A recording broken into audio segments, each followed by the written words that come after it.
Train धड़धड़ाते हुए चली जा रही थी। बाहर अंधेरा हो चुका था। वो बोगी लगभग खाली थी। उसने घड़ी देखी तो रात के 9 बज रहे थे। अब तक तो उसे घर पहुंचे 2 घंटे हो जाते, पर ट्रेन बहुत लेट हो गई थी। ट्रेन रुक गई। उसने झुककर खिड़की से देखा।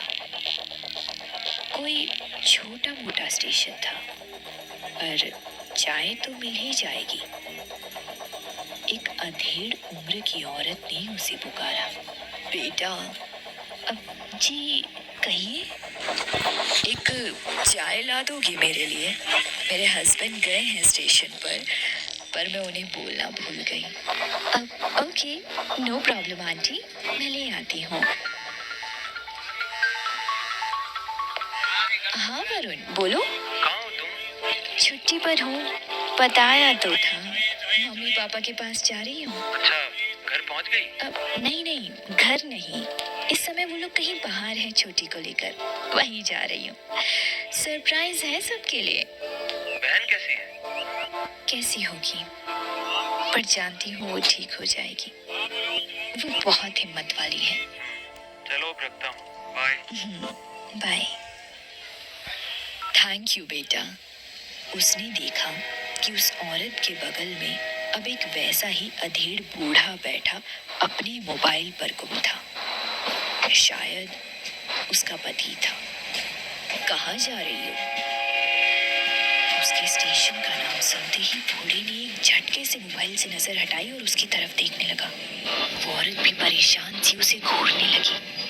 वो बेटा, वो जो स्टेशन है ना, वो क्या हुआ आंटी, कोई प्रॉब्लम है? वो औरत उठी और उस लड़की के ठीक बगल में बैठ गई। वहाँ रात के वक्त कोई नहीं जाता। वहाँ कुछ है। क्या है वहाँ? पता नहीं बेटा, कई मौतें हो चुकी हैं वहाँ, रात के ही समय। दिन में कोई समस्या नहीं। ये आप क्या बोल रही हैं? सही कह रही हूँ बेटा। रात के वक्त उस स्टेशन पर जाकर कोई वापस नहीं लौटा। हम वहीं से हैं, मतलब एक स्टेशन पहले से। ऐसा करो, तुम हमारे साथ चलो। सुबह हम तुम्हें घर पर छोड़ देंगे। क्या? नहीं, मैं कैसे जा सकती हूँ? मेरा आज घर पहुँचना ज़रूरी है।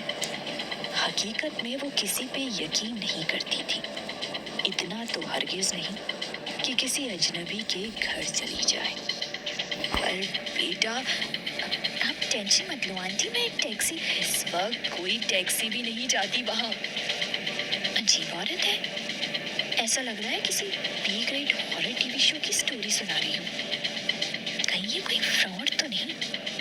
अब क्या ऐसा करो? अरे अब बस भी करो, वो बच्ची नहीं है, ध्यान रख लेगी अपना।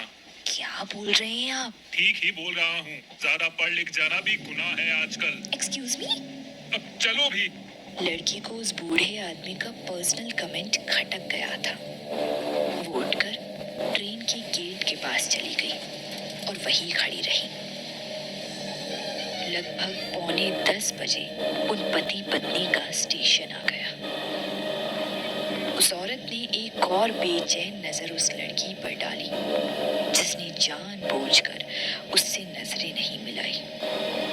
अब अगले स्टेशन पर उस लड़की को उतरना था, पर काश